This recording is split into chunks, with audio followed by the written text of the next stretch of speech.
பிரியமானவர்களே, இயேசு கிறிஸ்துவின் நாமத்தில் உங்களுக்கு என் அன்பின் வாழ்த்துக்கள். ஆண்டவர் இயேசு கிறிஸ்து உங்க மேல ரொம்ப அன்பும் அக்கறையும் உள்ள ஒரு தேவன்.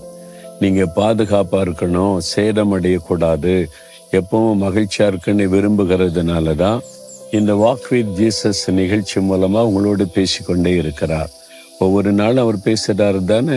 சில சமயம் ஆலோசனை தருகிறார், வாக்குத்தத்தம் கொடுக்கிறார், நமக்குள்ள உரிமைகளை சொல்லி கொடுக்கிறார். இன்றைக்கு கூட ஒரு அற்புதமான வார்த்தை ஆண்டவர் சொல்றார். என்ன தெரியுமா? நாகூம் புஸ்தகத்துல 1 அதிகாரம் 15வது வசனத்துல, துஷ்டன் இனி உன் வழியாய் கடந்து வருவதில்லை, அவன் முழுவதும் சங்கரிக்கப்பட்டான். துஷ்டன் என்று ஆண்டவர் யாரை சொல்றாரு? பிசாசானவனை. அவன் தான் துஷ்டன். அவன் நமக்கு விரோதமா எப்பவும் தீங்கு நினைச்சுக்கிட்டே இருப்பான்.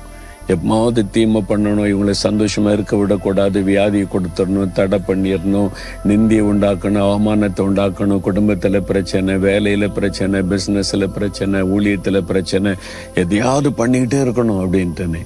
இந்த துஷ்டனாகிய பிசாசு பாருங்க, அவன் கண்ணுக்கு தெரியாத ஒரு எதிரி. இவன் தான் நமக்கு விரோதமா மனிதர்களை கூட தூண்டி விடுவான், நம்மை சேதப்படுத்த, நம்மை வேதனைப்படுத்த, நம்முடைய காரியத்தை தடுக்க. ஏன்னா துஷ்டமான காரியங்கள்லாம் நடக்க காரணம் பிசாசாகிய துஷ்டன். ஆண்டவர் சொல்றாரு, அவனை குறித்து பயப்படாதங்க, இனி உங்க வழியில அவன் குறுக்கிட மாட்டான், ஏன்னா அவன் சங்கரிக்கப்பட்டு போனான். என்ன சொல்றீங்க நினைக்கிறீங்களா? சிலுவையில இயேசு அந்த சாத்தானை சங்கரித்தார். அவர் சிலுவையில சிந்தின இரத்தத்தின் மூலமாக பிசாசின் கிரியைகளை சங்கரித்து விட்டார், அவனுடைய வல்லமைகளை அழித்து விட்டார். அவன் துஷ்டன் தான், தீமை செய்கிறவன் தான். ஆனால் சிலுவையில இயேசு அவனுடைய கிரியைகளை சங்கரித்ததுனால இனி உங்க வழியில அவன் வரமாட்டான். இல்ல வர்றானே, பிரச்சனை உண்டாக்குறானே அப்படின்னு சொன்னா, நீங்க ஆண்டவரோட ஐக்கியத்துல ஸ்ட்ராங்கா இருந்தீங்கன்னா வந்து பாப்பான், தூரத்துல பார்த்து இவர் ஒண்ணு பண்ண முடியாதுன்னு போயிடுவான். நீங்க வேதம் வாசிக்கிறதில்ல, ஜெபிக்கிறதில்ல, ஆண்டவருக்கு பிரியமா நடக்கிறதில்ல, இஷ்டப்படி நடந்தீங்கன்னா அவன் பக்கத்துல வந்து உங்களை உபத்திரப்படுத்திக்கிட்டே இருப்பான். அப்போ கர்த்தருக்குள்ள உங்களை திடமா நீங்க வச்சுக்கிட்டீங்கன்னா துஷ்டனாகிய பிசாசு உங்க வழியில வரவே மாட்டான். இயேசு சொல்றாரு, ஏதோ துஷ்டனாகிய பிசாசு வர்றான், என்கிட்ட அவனுக்கு ஒண்ணுமே கிடையாது, அவன்கிட்ட என் பாச்சா பலிக்காது. அப்படின்னா என்ன அர்த்தம்? பிசாசுக்குரிய ஒண்ணுமே என்கிட்ட கிடையாது, நான் பிதாவின் சித்தத்தின்படி வாழ்றதுனால சாத்தான் என்ன ஒண்ணும் பண்ண முடியாது. பிசாசுக்குரிய ஏதாவது உங்களுடைய வாழ்க்கையில இருந்தா, பாவங்கள், சாபங்கள், பிசாசனுடைய கிரியைகள் இடம் கொடுத்தா அவன் அதன் வழியா உள்ள நுழைய முடியும்.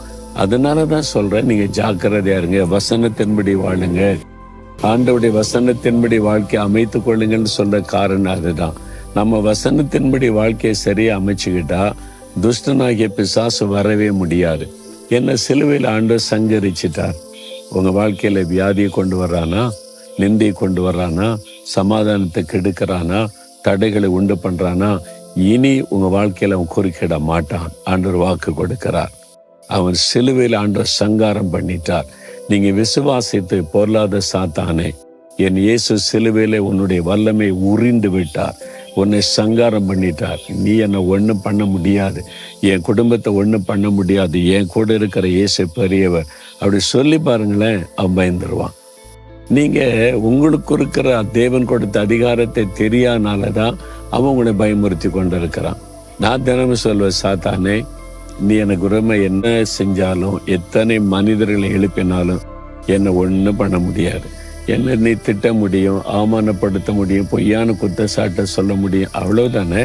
அதுக்கு மேல உன்னால் என்ன செய்ய முடியும்? அதெல்லாம் தாண்டி போக என் ஆண்டவர் என்னை கிருபை தருவான்னு சொல்லுவேன். அவ்வளவுதான், பயந்து அடங்கி போயிடுவான். நீங்க எதுக்கு பயப்படுறீங்க? தைரியமா சொல்லுங்க, துஷ்டனாகிய சாத்தானே, என் வழியில நீ வர உனக்கு அதிகாரம் கிடையாது. என் இயேசு உன்னை சங்காரம் பண்ணிட்டார், என் இயேசு என் கூட இருக்கிறார். நீ என்னை ஒண்ணும் பண்ண முடியாது, என் குடும்பத்தை ஒண்ணும் பண்ண முடியாது. இன்றைக்கு நீ எனக்கு செய்ய நினைத்திருக்கிற தீமையான காரியங்கள் எல்லாம் இயேசுவின் நாமத்தில் முடக்கப்பட்டு போகட்டும். என்னை டிஸ்டர்ப் பண்ணுகிற காரியம் எல்லாம் இயேசுவின் நாமத்தில் விலகட்டும். நான் இயேசுவின் நாமத்தில் ஜெயம் எடுக்கிறேன். ஆமேன், ஆமேன்.